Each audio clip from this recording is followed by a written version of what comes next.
Amen, amen, amen. Que Dieu nous bénisse ce soir. Aujourd'hui, c'est quel jour? Le vendredi 29 décembre 2023. Donc, il reste 2 jours, tu vas voir 2024. Et moi, je crois que c'est possible que tu vas voir 2024. Donc, on amène Dieu. Alléluia. Et c'est pour ça que nous sommes là, pour parler de la part du Seigneur et pour prier en fonction. Alléluia.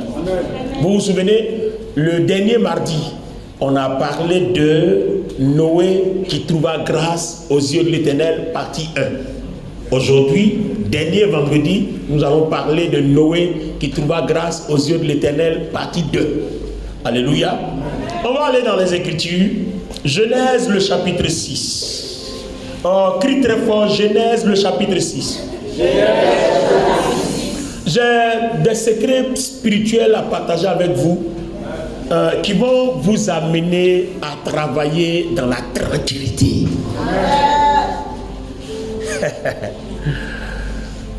La Bible dit, si le Fils t'a franchi, tu seras réellement libre.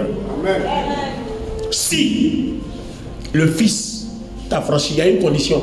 On dit bien si il t'a franchi. Donc tu peux être à l'église sans être affranchi. Et s'il t'a franchi, tu es réellement libre. Donc tu peux être libre sans l'être réellement. Donc vous voyez, donc il y a être affranchi et puis être libre. Donc s'il t'a franchi, tu es libre, mais réellement libre. Donc tu peux être libre sans l'être réellement. On va voir un peu toutes ces choses-là. Qu'est-ce qui fait qu'on est libre? Alors on parlait de Noé qui trouva grâce aux yeux du Seigneur. Genèse le chapitre 6. Genèse chapitre 6 à partir du verset 5. Je lis la parole de Dieu. L'Éternel vit que la méchanceté des hommes était grande sur la terre. L'Éternel vit que la méchanceté des hommes était grande sur la terre. Et que toutes les pensées de leur cœur se portaient chaque jour uniquement vers le mal. Les pensées des hommes se portent uniquement que vers le mal. L'Éternel se repentit d'avoir fait l'homme sur la terre. Ah, je regrette d'avoir créé l'homme. Et il fut affligé en son cœur. Il était très triste d'avoir créé l'homme. Et l'Éternel dit. Il dit quoi? J'exterminerai de la face de la terre l'homme. J'exterminerai l'homme que j'ai créé. Depuis l'homme jusqu'au bétail, wow, aux reptiles, oui, et aux oiseaux du ciel, car je me repens de les avoir faits. Mais Noé trouva grâce aux yeux de l'Éternel. Mais Noé trouva grâce aux yeux de l'Éternel. Écoutez les amis, est-ce qu'il peut arriver un jour qu'à ton égard, Dieu dise, je n'aime pas ce que les gens font sur la terre, je déteste tous les hommes, mais toi seulement tu me plais. Amen. Est-ce qu'il peut arriver un jour qu'à cause de quelque chose, Dieu te dise ça? Les amis, voilà les qualités qu'on recherche quand on marche avec Dieu. La Bible dit, les hommes sont tournés que vers le mal. Dieu lui-même dit, moi-même là, je ne sais même pas pourquoi j'ai créé l'homme. Si je savais, je n'avais même pas créé l'homme. Ça, c'est le grand Dieu qui parle comme ça. Et puis, après avoir dit, je vais exterminer tout. Il projette son regard partout jusqu'à il tombe sur un. Toi tu es Noé, c'est vrai, je veux détruire tout, je vais exterminer tout, mais toi seulement tu me plais. Aïe. Ma question encore, je reviens, est-ce qu'il peut arriver qu'à ton égard, à ton endroit, Dieu dise, je n'ai même pas envie de bénir quelqu'un sur la terre, mais toi seul seulement là, je vais te bénir. Donc vous voyez, quand vous marchez là, c'est ce que vous devez chercher. C'est pour ça que quand vous vivez votre vie chrétienne, n'écoutez pas le conseil de X, n'écoutez pas le conseil de Y. Faites ce que Dieu peut agréer, qui fait qu'un jour Dieu peut dire, je veux tuer tout le monde, hein, mais toi seulement Dieu te laisse en vie. Amen. Vous voyez, la vie chrétienne là, c'est pas du suivisme. Même Jésus a dit quelque chose qui a retenu mon attention. Il dit dans une famille, un sera levé et puis l'autre restera. C'est-à-dire le jour de la trompette, papa, et puis l'autre s'en va. Il dit, il y a un couple, monsieur et madame, un sera enlevé, l'autre restera. Même les enfants et leur papa, les enfants et leur maman, un sera enlevé, l'autre restera. Donc vous voyez que même les affaires spirituelles, même la famille ne compte pas devant Dieu. Il s'en fout de la famille. La famille nous permet seulement d'être stable. Mais ce n'est pas un principe pour être sauvé. C'est-à-dire, un membre de ta famille peut te pousser à aller en enfer. Je reprends donc ma question. Est-ce que sur la terre, là, il peut arriver que Dieu, ayant arrêté une décision de tout anéantir, il peut te regarder toi seul et puis dire à cause de toi seul? Alors, si vous avez remarqué, et là où la parole me plaît, c'est pourquoi j'aime la parole de Dieu. C'est pour ça que la parole affranchit. Quand Dieu te fait la grâce de comprendre sa pensée, tu es affranchi. La dernière fois, on a vu que Noé était quelqu'un qui avait bu le vin. Il aimait le vin. Et Noé était ivre.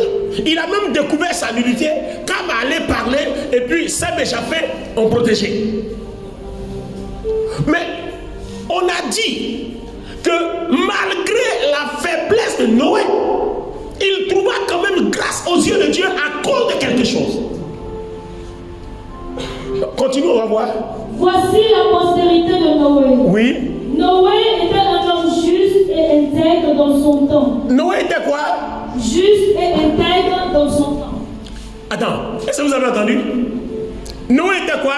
Un homme juste et intègre dans son temps. Un homme juste et un homme intègre en son temps. Merci de vous asseoir. Noé marchait avec Dieu. Il marchait avec Dieu dans la justice et dans l'intégrité. Donc, le monsieur qui transporte la faiblesse, ou de temps en temps il peut boire jusqu'à découvrir sa nudité, était donc un homme juste et intègre. Donc on peut être juste, on peut être intègre et puis avoir une faiblesse. À ce moment précis, en Saint-Ouen, ça change tout. Hein? Donc c'est quoi la justice? C'est quoi donc l'intégrité? Puisqu'aujourd'hui, les gens nous jugent en fonction de nos faiblesses, les gens nous jugent en fonction de nos forces. Mais voilà quelqu'un qui est juste, voilà quelqu'un qui est intègre, mais de temps en temps, quand il boit, il l'oublie et puis on le voit nu. Vous voyez que ça fait rire, non? Vous voyez? Pourtant, aux yeux de Dieu, il est juste, il est intègre. Ça veut dire que la justice des hommes n'est pas celle de Dieu. L'intégrité des hommes n'est pas celle de Dieu. C'est pour ça que quand vous vivez, ne vous préoccupez pas de ce que X peut dire. Si vous pensez que vous avez mal fait, excusez-vous, continuez votre chemin. Si vous pensez aussi que Dieu est d'accord avec vous, continuez votre chemin sans vous préoccuper de ce que quelqu'un dit. Parce que le jugement que Dieu fait, son analyse sur ta vie est toujours différent de ce que les gens font. Noé, juste et intègre, il avait une faiblesse. Alors ça m'a interpellé quand je préparais ce message. Et le Saint-Esprit m'a dit quelque chose. Allons-y dans Corinthiens. 2 Corinthiens, le chapitre 12, lis-nous à partir du verset 7, on va voir. Je me glorifierai d'un tel homme, oui. Mais de moi-même, je ne me glorifierai pas, très bien. Sinon de mes infirmités. Si je voulais me glorifier, je ne serais pas un insensé, car je dirais la vérité, mais je m'en abstiens, afin que personne n'ait à mon sujet une opinion supérieure à ce qu'il voit en moi ou à ce qu'il entend de moi. Et pour que je ne sois pas enflé. Pour que je ne sois pas enflé d'orgueil. À cause de l'excellence de ses révélations. À cause de l'excellence du don de Dieu qui opère en moi, qu'est-ce qu'il a fait? Il m'a été mis une écharpe. Dieu a permis qu'un défaut soit mis dans la chair de Paul. Un ange de Satan pour me souffleter. Un ange de Satan pour le souffleter, comme je le disais, certains théologiens disent que c'était une plaie cancéreuse, qui avait une douleur atroce. Souvent, il peut pleurer toute une nuit, la nuit qu'au matin. L'homme qui opère des miracles, c'est-à-dire il donne une étude biblique. Un étudiant assis à la fenêtre, il quitte au premier étage, il tombe, il se brise le cou. Paul arrive, il attrape le cou, ça se révèle et puis le monsieur est debout. Pourtant lui la nuit, à cause de la douleur d'une plaie, il pleure toute la nuit qu'à matin. On se demande mais qu'est-ce qu'il ne va pas? Bon, le monsieur qui ressuscite est mort. C'est-à-dire systématiquement, comme amusement, comme de la plaisanterie. Lui, il a une plaie et puis il pleure la nuit jusqu'au matin. Les amis, qu'est-ce qui ne va pas? Alors là, Corinthiens nous dit que Dieu lui-même a placé ça dans sa vie. C'est-à-dire, donc, on peut avoir une faiblesse qui vient de nous, mais on peut aussi en avoir qui vient de Dieu.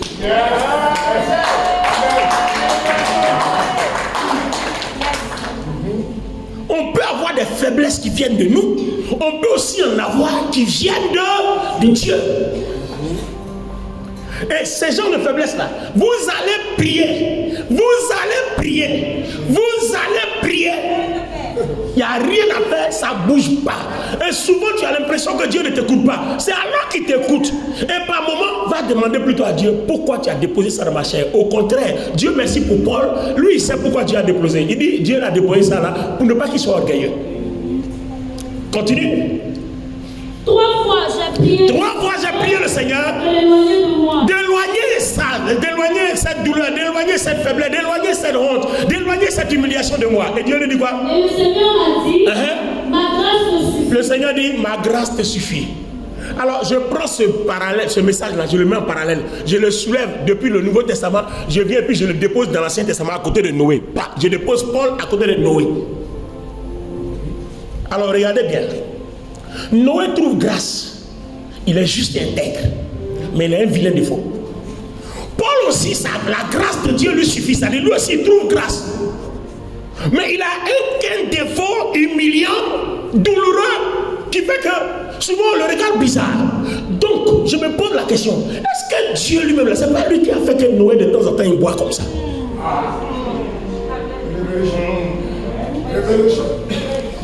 Bon, ça là, on ne va pas répondre. On va poser la question et puis on va passer. Ça va nous faire réfléchir. On va poser la question là. On va laisser ça là et puis on va passer. Qu'est-ce qui prouve que ce n'est pas Dieu qui a déposé? Parce que Paul dit, Seigneur, enlève ça, c'est douloureux, c'est humiliant, ça me fatigue. Il dit, ma grâce te suffit. Noé boit, on voit sa vérité. Et bien il trouve grâce aux yeux de Dieu. Quand il dit Père, il dit, me voici.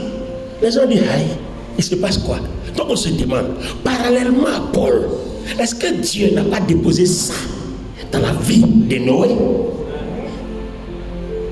Alors, quand on voit ce genre de choses, on se demande on se dit, tous les défauts ne sont pas seulement de nous, il y en a qui sont de Dieu et il y en a qui sont de nous.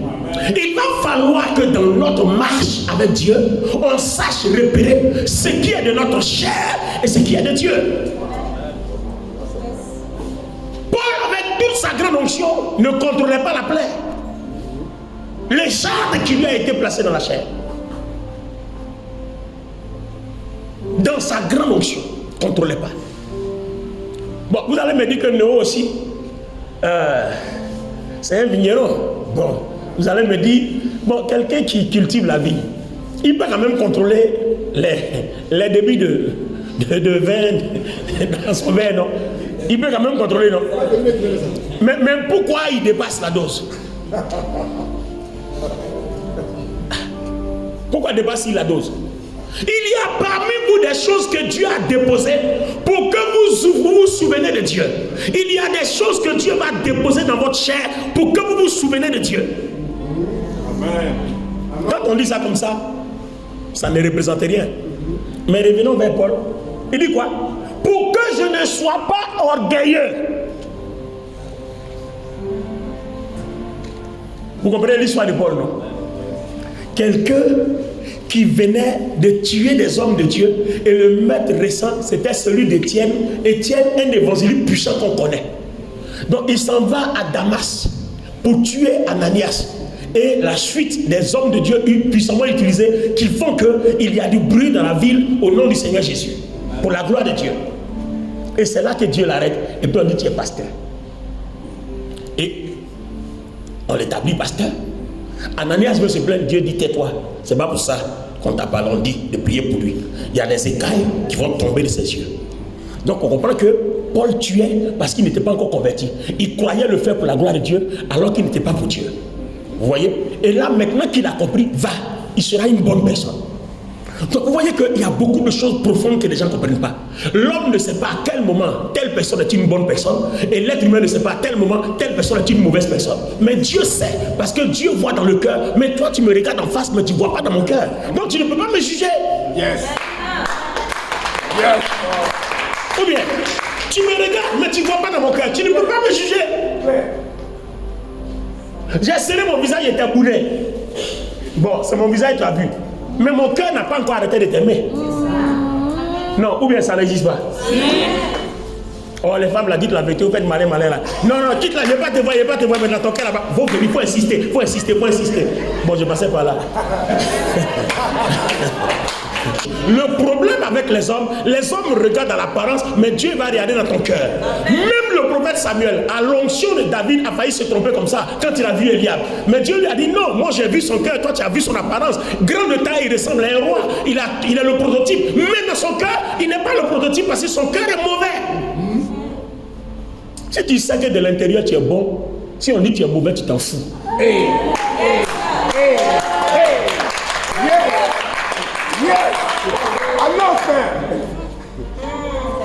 Amen.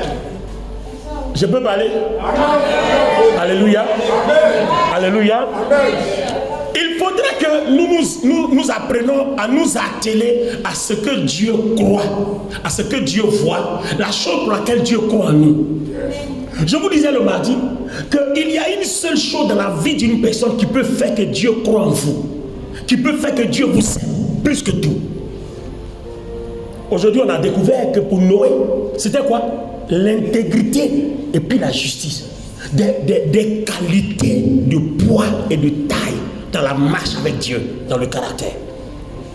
Donc, quand Dieu regarde un Noé intègre, quand Dieu regarde un Noé juste, il oublie son ivrognerie.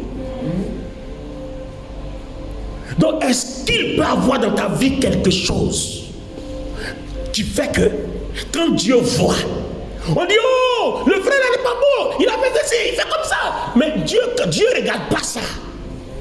Tout le monde dit non, Dieu ne regarde pas ça, Dieu regarde l'intégrité. On dit non, Dieu regarde la droiture. On dit non, Dieu regarde sa justice.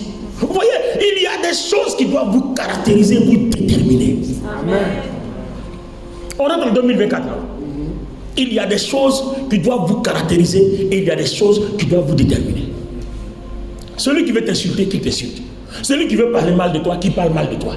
Mais pendant qu'on t'insulte, on parle mal de toi, Dieu continue de t'utiliser parce qu'il ne sait pas sur quoi Dieu s'appuie, sur quoi Dieu se base pour continuer à être avec toi. L'apparence trompe. Je dis, l'apparence trompe beaucoup. Tu peux voir quelqu'un bien sapé comme ça, alors que c'est un sorcier. Comme quoi le diable s'habille en Prada. Est-ce que vous comprenez? Quand avant, on a fini par remarquer que toutes les personnes qui étaient des braqueurs s'habillaient sales, aujourd'hui ils sont tous en costume. C'est-à-dire de telle sorte que tu ne remarques rien. Il arrive à la porte, il frappe, il dit il est médecin. Dès que tu as ouvert net, en même temps l'opération a commencé. Vous voyez, le diable s'habille en Prada, bien sapé, dans les bonnes marques, alors que derrière, c'est le mal. Donc vous voyez que l'apparence trompe. Je prie ce soir et je prie que Dieu permette que la vie d'une personne soit caractérisée par un principe divin. De telle sorte que quoi qu'on dise, il y a toujours la grâce de Dieu avec toi. Il y a toujours la bénédiction de Dieu avec toi. Il y a toujours la faveur de Dieu avec toi. Quoi qu'on dise.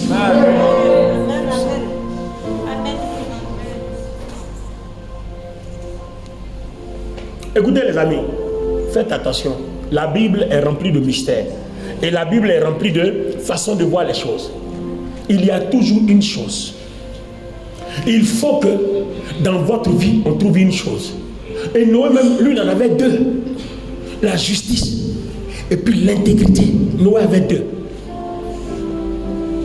Et regardez Saul de Tarse. Regardez comment lui-même il dit que celui-même qui est le dernier des apôtres, il a travaillé plus que les apôtres. Pourtant, il était un tueur. Alors que dans son cœur, il y avait un zèle, mais il était voilé. Si notre évangile est voilé, il est voilé pour ceux dont le Dieu de ce siècle a aveuglé la conscience. C'était comme ça que Paul était. Mais quand vous voyez Paul là, physiquement apparemment, qui peut savoir que sa conscience est aveuglée? Il tue, mais on ne sait pas que c'est parce que sa conscience est aveuglée. On pense qu'il tue parce qu'il est méchant. Donc vous voyez, tous les actes que vous commettez, Dieu ne les identifie pas de la même façon. Tout acte posé par un enfant de Dieu, Dieu regarde l'intention. Qu'est-ce qui t'a motivé à poser l'acte? Même si tu as tué, est-ce que tu as décidé de tuer? Ou alors tu as tué par accident? Ou alors tu as tué par erreur?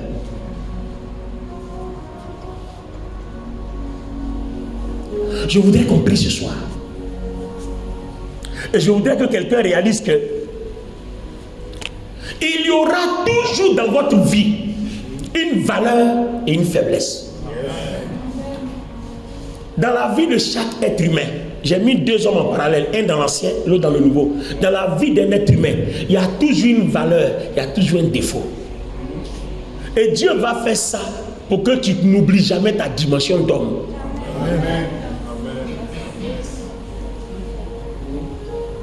Donc, si vous pensez trouver des hommes parfaits pour devenir pasteur, pour venir vous prêcher, vous n'allez jamais en trouver. Et généralement, vous voyez, les gens sont... Que Dieu me pardonne, hein, mais je trouve que les gens sont... Je n'ose pas dire le mot. Vous savez pourquoi?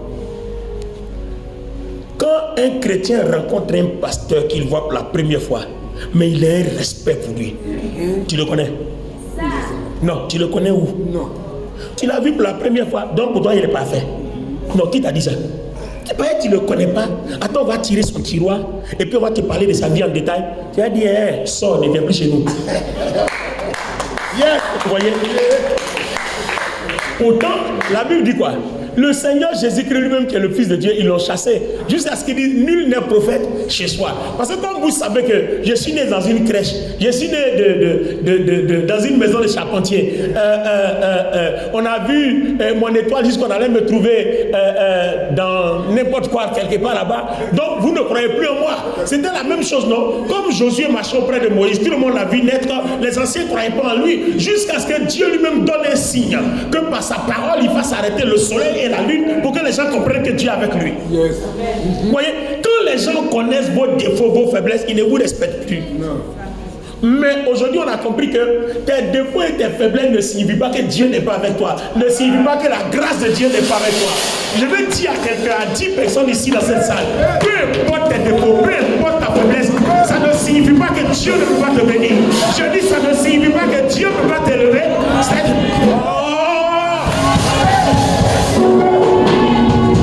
Ça ne signifie pas que Dieu ne peut pas se glorifier dans ta vie. Non. Non. Donc vous voyez comment le diable nous manipule. Attends, est-ce qu'il est concevable selon vous? Noé est juste et intègre. Bon, quelqu'un qui est intègre, il s'en va boire et puis on voit sa nudité. Bon, c'est quel genre d'intégrité? Non, expliquez-moi. Mais à tes yeux, ce n'est pas intégrité. Mais aux yeux de Dieu, c'est intégrité. Yes. Maintenant, je reviens au début du message. Qu'est-ce qui prouve que Dieu lui-même n'a pas déposé ça là? Il a déposé pour Paul, non? Donc s'il a déposé pour Paul, il a déposé pour Noé, il a déposé pour toi, il a déposé pour moi, il a déposé pour tout le monde. Chacun de nous a une faiblesse et chacun de nous a une valeur. Celui qui dit il n'a que des valeurs, il est menteur, il ment. Il y a toujours une faiblesse dans un homme. C'est pour ça que quand je regarde les hommes, pour avoir compris cette parole-là, quand je regarde les gens, je ne regarde pas les gens avec leurs faiblesses. Je regarde les gens en tant qu'enfants de Dieu. Je regarde les gens en tant que lavés par le sang. Que tu voles, que tu fumes, tu bois, c'est ton problème. Aïe, ça c'est toi, c'est ton problème. Amen. Amen. Voilà, ça c'est ton problème. Voilà. Mais tant que tu aimes Jésus-Christ, toi et moi on est ensemble, on s'en va. C'est tout. C'est tout. Parce que ce qui a fait que tu aimes Jésus-Christ là, c'est ça aussi qui a fait que j'aime Jésus-Christ. Donc au moins toi et moi on a un point commun. Voilà, et puis on est ensemble. Mais maintenant ton défaut là, tu voles, tu fais quoi? C'est pas mon problème, ça ne me regarde pas.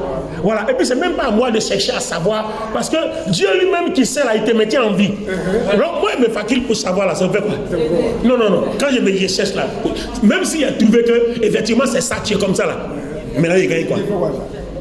Dieu lui-même qui t'a créé là, il sait que tu es comme ça et puis te mettait en vie. Paul a tué Étienne, il n'a pas tué, hein, il a gardé en vie. Il partait tuer quelqu'un d'autre, il a arrêté. C'est après on a su pourquoi il a rendu pasteur. Donc ton défaut là, si tu vis avec, peut-être que devant là-bas il y a la gloire de Dieu dedans. Comme il a pour Paul là, il y avait la gloire de Dieu dedans. Donc je ne regarde pas ton défaut, je ne regarderai jamais ton défaut. Donc si tu marches avec moi là, marche tranquille, je ne regarderai jamais ton défaut. Ça ne m'intéresse même pas. Ça ne m'intéresse pas, je ne veux même pas que ça m'intéresse. Mais le jour où ça va me déranger, je vais t'interpeller. Tant que ça ne me dérange pas, il n'y a pas de problème. Mais le jour où ça va me déranger, je vais t'interpeller. Et si tu ne vas pas m'écouter, je vais t'écarter. Donc fais ce que tu as à faire, mais il ne faut pas que ça va être un problème pour moi. Voilà, ça va être pour toi seul, mais pas pour moi. Est-ce que vous comprenez? Donc on s'en va en 2024. Nos résolutions n'ont qu'à être les résolutions de Noé. Et nos résolutions n'ont qu'à être des résolutions de qui? De Paul. Ton défaut n'a qu'à être ton défaut. Pleure-toi seul jusqu'à matin, mais quand tu as fini de pleurer, ne viens pas nous dire que Jésus n'est pas Seigneur à cause de ta douleur. Voilà, parce qu'on t'a vu ressusciter les morts. Voilà, on a vu Paul ressusciter les morts. Donc s'il pleure à cause d'une douleur de plaie, il ne peut pas venir nous dire matin là que Jésus n'est pas Seigneur. Mon ami, c'est ta douleur, c'est ton défaut. Mais pendant que toi tu pleures pour une plaie, est-ce que tu connais ce pourquoi moi je pleure? Moi je pleure pour un manque de travail, je pleure pour un manque de mari, je pleure pour un manque d'enfants, je pleure pour une stérilité, je pleure. Enfin, chacun pleure, je pleure pour une autre maladie. Enfin, chacun pleure pour quelque chose. Donc pleure pour toi, je pleure pour toi. Chacun pleure pour quelque chose. Peut-être je pleure pour un manque d'argent. Enfin, chacun pleure pour quelque chose. À tous les niveaux, il y a quelque chose pour laquelle chacun pleure. Donc, quand tu as fini de pleurer, là, pendant que tu arrives ici, pour nous saluer, on n'est pas responsable. Voilà. Oui, on n'est pas responsable. Quand tu as fini de pleurer, là, tu viens ici, là, salue-nous. Nous, on n'est pas responsable. Vous pensez que quand on vient ici, puis on prêche, t'es plus vous acclamer. Oui, oui, papa, Tony, prêche bien 30 ans. Attends. Si tu sais ce qui se passe. C'est-à-dire pour toi, tout va bien. Oui, il est bien. Attends, ça c'est mon travail. Quand j'ai fini mon travail, la vie est là devant nous. Chacun son défaut, chacun sa faiblesse, chacun son problème. Mais mon travail là consiste à te bénir. Donc aussi longtemps que je serai derrière cette chair, mon problème là, je ne le déverserai jamais sur toi. Parce que je dois déverser des choses pour que toi, tes problèmes disparaissent. Maintenant que je bénis, je me mets régler pour moi un Dieu. Ben oui, c'est comme ça les amis. C'est pour ça que quand je viens ici, là, je prêche. C'est pas parce qu'il n'y a rien, il y a un problème. Il y a un problème. Mais mon rôle, c'est d'enlever tes problèmes. Donc quand j'ai fini d'enlever tes problèmes, je m'avais mené et dit Seigneur, bon, tu m'as utilisé, on a enlevé pour les autres. Bon, non, écoute. Ce que vous ne savez pas, nous les prédicateurs, là, voici la vie que nous on mène. Quand on a fini d'enlever pour vous, là, on a fait vos délivrances, on a chassé vos démons, on a fini tout. Quand on s'en va s'asseoir, et puis on a assis là. Tu vois, même quand tu as fini, tu as besoin même de 1000 francs seulement. Puis tu es assis dans le bureau là-bas. Puis tu es là maintenant. À qui Dieu va parler pour que quelqu'un là dans le bureau? Dieu m'a mis à cœur. Et puis tu es assis dans le bureau là, et puis tout le monde sort, personne n'entre là-bas. Tu dis, hey, Seigneur, non, tout le monde n'est pas dit comme ça. Souvent tu te dis, ah, donc Seigneur, donc amusement là, tout le monde est bâti comme ça. Donc je dois retourner à la maison, donc je dois retaper la même semaine qui est tapé la dernière fois là.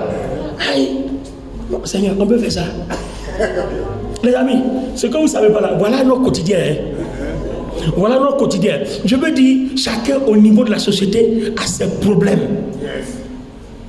Quand tu vois quelqu'un, il est venu quoi, ça peut bien cravater, il donne un puissant message, et puis il monte dans une Lexus, il s'assoit là. Il dit, mais il est béni. Effectivement, on ne rejette pas, on est béni.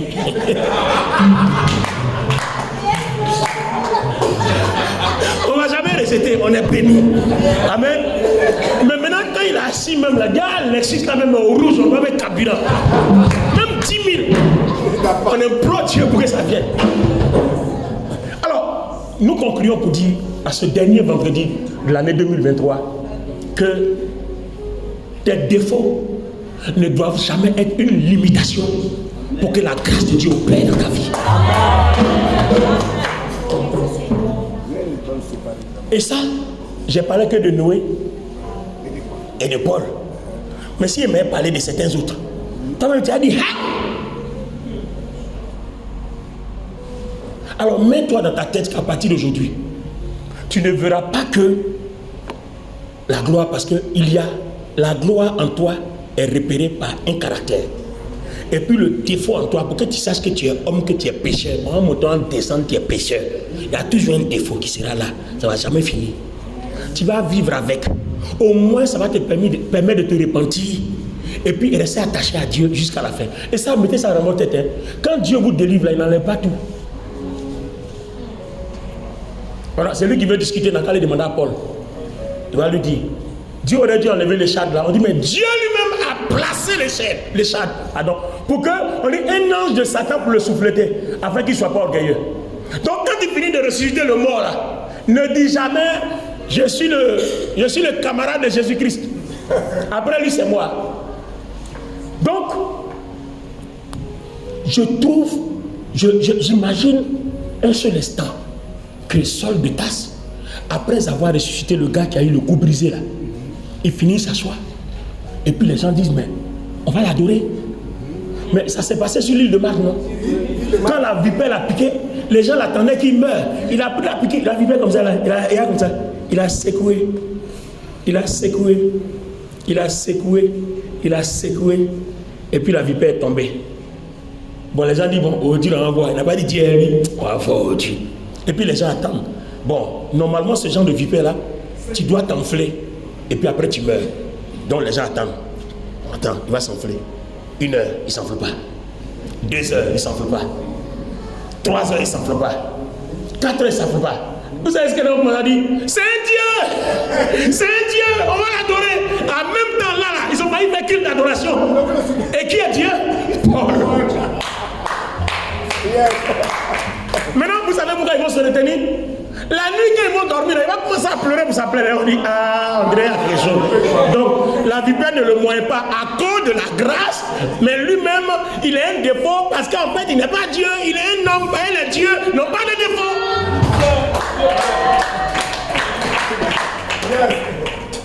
Donc, n'oubliez jamais qu'on est homme.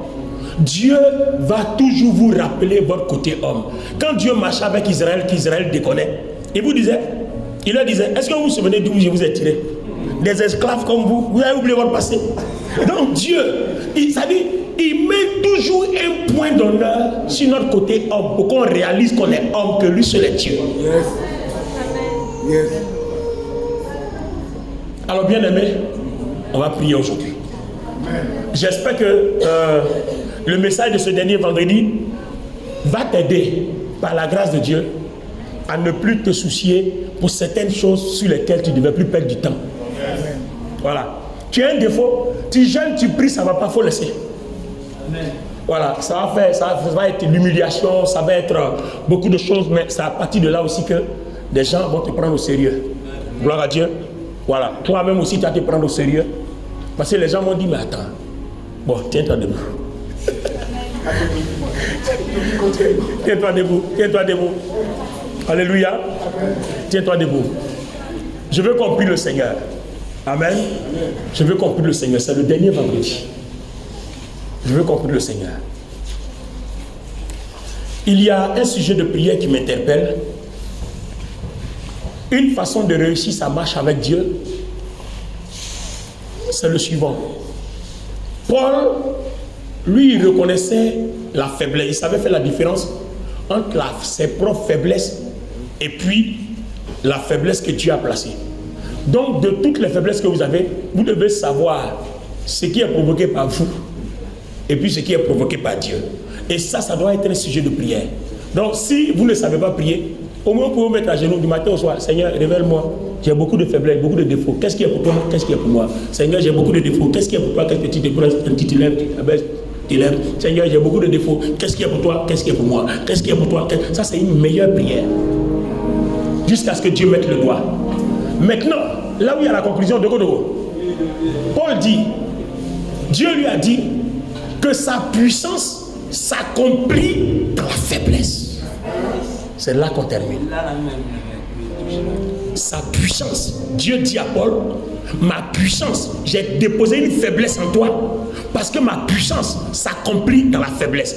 Donc si vous voulez que la grâce de Dieu ait un dépôt extraordinaire, vous ne devez jamais être fort, vous devez toujours être faible. Amen. Voilà la conclusion. Dieu trouva grâce aux yeux de Noé. Quand vous avez la faiblesse, vous comptez sur la grâce de Dieu. Amen. Mais si vous arrivez à un niveau de votre vie où vous ne comptez plus sur la grâce de Dieu, vous êtes mort. Je suis dans la conclusion. Noé trouva grâce aux yeux du Seigneur, partie 1, partie 2, je suis dans la conclusion. La raison pour laquelle Dieu place une faiblesse dans la chair d'une personne, c'est que Dieu veut que quoi qu'il arrive, vous comptez que sur lui. Amen. Si vous arrivez dans votre vie et que pour une raison ou une autre, vous pensez avoir tout et que vous ne pouvez plus compter sur Dieu, vous êtes mort. C'est que vous avez perdu votre salut. Ça veut dire que la grâce vous a quitté. La grâce aime les gens qui cherchent Dieu. La grâce aime les gens qui ont soif de Dieu. C'est-à-dire, peu importe ce qu'ils sont, ce qu'ils représentent, ou bien leur gain, leur savoir, peu importe, ils se disent, j'ai soif de Dieu, j'ai besoin de Dieu, j'ai besoin de Dieu. Parce que n'oubliez jamais qu'on a besoin de Dieu dans toutes les couches de la société, enfin, dans tous les secteurs. Par exemple, vous tombez sur un ministre, vous partez l'évangéliser, non? Et puis tu lui dis non, viens, Jésus va te rendre riche. Mais le gars, il a un budget dans lequel il mange déjà. Il n'a pas besoin d'être riche. Tu comprends? Mais par exemple, tu tombes sur un gars comme ça qui est malade, et puis tu lui dis Jésus peut le guérir, là où les milliards n'ont pas guéri. Tu vois, là il sera faible. C'est pour ça que Dieu place toujours une faiblesse dans la vie de quelqu'un. Il y a toujours quelque chose qui va faire que tu vas chercher Dieu, tu vas aller vers Dieu, tu vas courir vers Dieu. Si vous arrivez à un point où vous ne courez plus vers Dieu, c'est que vous avez perdu la grâce. Donc faites attention. Il y a certaines faiblesses que vous n'allez jamais réussir dont vous n'allez jamais réussir à vous débarrasser. Voilà. Parce que Dieu l'a placé là. C'est à cause de ça là que toujours tu te prosternes. Parce que 1, 2, 3, Seigneur, pitié de moi, Seigneur, pitié de moi. On dit à quoi? On dit non, c'est à cause de ça là, il trouve un sujet de prière. Sinon lui là, si tu ne mets pas ça en lui, il ne priera jamais.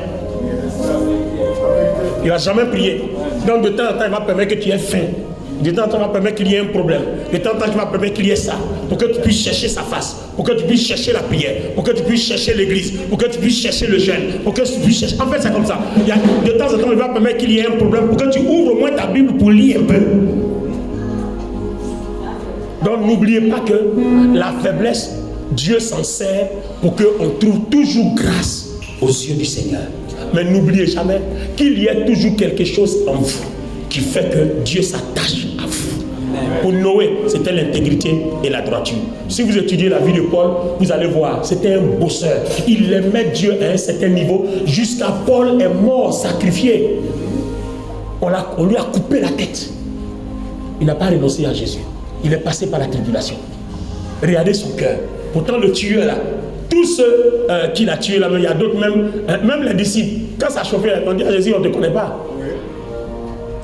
Mais Pierre et Paul, quand ça chauffait, il n'a jamais dit ça. Il a affronté les gens. Pour ça, il a fait la prison. Pour ça, on l'a frappé. Lui-même, il dit bien. Il dit, j'ai été frappé de coups de verge.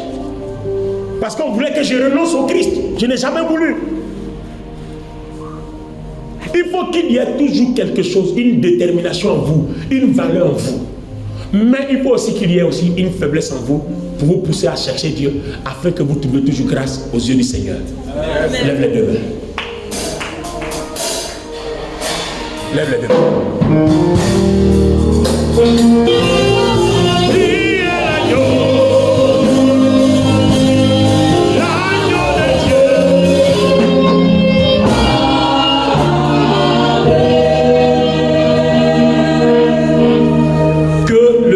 Te donne un caractère.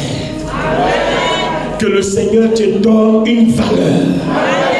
Que le Seigneur mette dans ta vie un point d'honneur sur lequel il s'appuie pour se révéler à toi malgré tes faiblesses, malgré les jugements des hommes.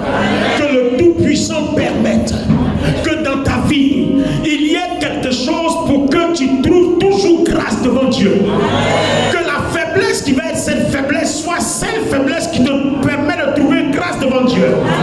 Que la valeur qui va être cette valeur soit cette valeur qui te permet de trouver grâce devant Dieu.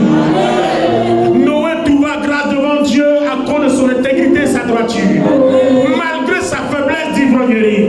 L'apôtre Paul aussi, malgré ses crimes, il trouva grâce devant Dieu. Malgré ses crimes, il trouva grâce. Malgré son écharpe, il trouva grâce. Pourquoi? Parce que la dimension d'homme doit être toujours manifestée afin que Dieu soit révélé dans nos faiblesses. Parle au Seigneur. C'est maintenant que Dieu et toi, vous devez dealer sur le caractère avec lequel tu dois marcher en 2024. Dieu et toi. C'est maintenant qu'il faut dealer sur le caractère.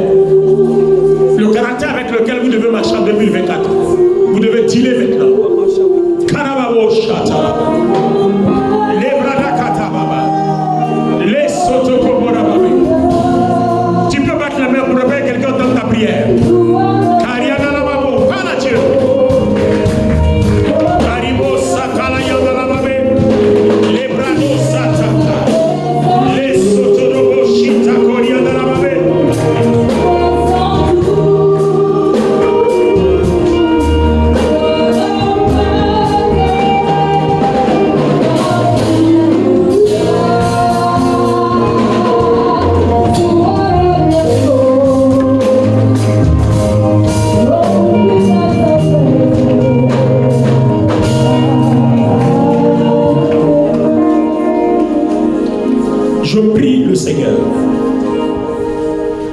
qu'à compter de ce soir, il y ait une valeur qui te caractérise devant sa face. C'est important. Parce que 2024, Dieu m'a dit, c'est l'année de la grâce. Il dit de publier une année de grâce. Et depuis, nous parlons de la grâce. Or, beaucoup se disent, est-ce qu'avec ce que nous sommes, nous aussi on peut trouver grâce? Oui, avec ce que tu es, toi aussi tu peux trouver grâce. Même avec ce que tu es. Même avec ce que tu penses que Dieu n'acceptera pas, tu peux trouver grâce. Pourvu que tu saches faire la différence entre tes propres faiblesses et la faiblesse que Dieu a déployée dans ta chair. Une des recommandations qui seront pour toi un sujet de prière en 2024, c'est de chercher à savoir quelles sont tes propres faiblesses et la faiblesse que Dieu a déposée en toi. Une fois que tu as découvert ça, là, tu es tranquille. Au moins tu sais ce que tu combats et puis tu sais ce sur lequel tu t'appuies pour glorifier Dieu. Et tu dois aussi connaître tes valeurs, ta valeur qui plaît à Dieu. Vous voyez, on ne change pas une équipe qui gagne. Et tu demeureras dans cette valeur-là. Noé était intègre et sa justice couvrait sa faiblesse. Son intégrité couvrait sa faiblesse. Et il trouvait grâce devant Dieu en n'importe quelle occasion. Pourtant, les gens étaient indignés de son comportement. Dieu n'a pas le même jugement. Et je prie que cette grâce te caractérise. Que les faveurs de Dieu qui étaient sur la vie de Noé te caractérisent. Que les faveurs de Dieu qui étaient sur Paul te caractérisent. Et que la grâce que ceux-là ont trouvée malgré leur faiblesse te caractérise. Peu importe tes faiblesses, peu importe que Dieu trouve toujours grâce, que tu trouves toujours grâce aux yeux du Seigneur. Peu importe ce que tu traverses, que tu trouves grâce aux yeux du Seigneur. Je prie que la grâce de Dieu te localise même dans tes faiblesses. Seigneur, merci pour ce dernier vendredi.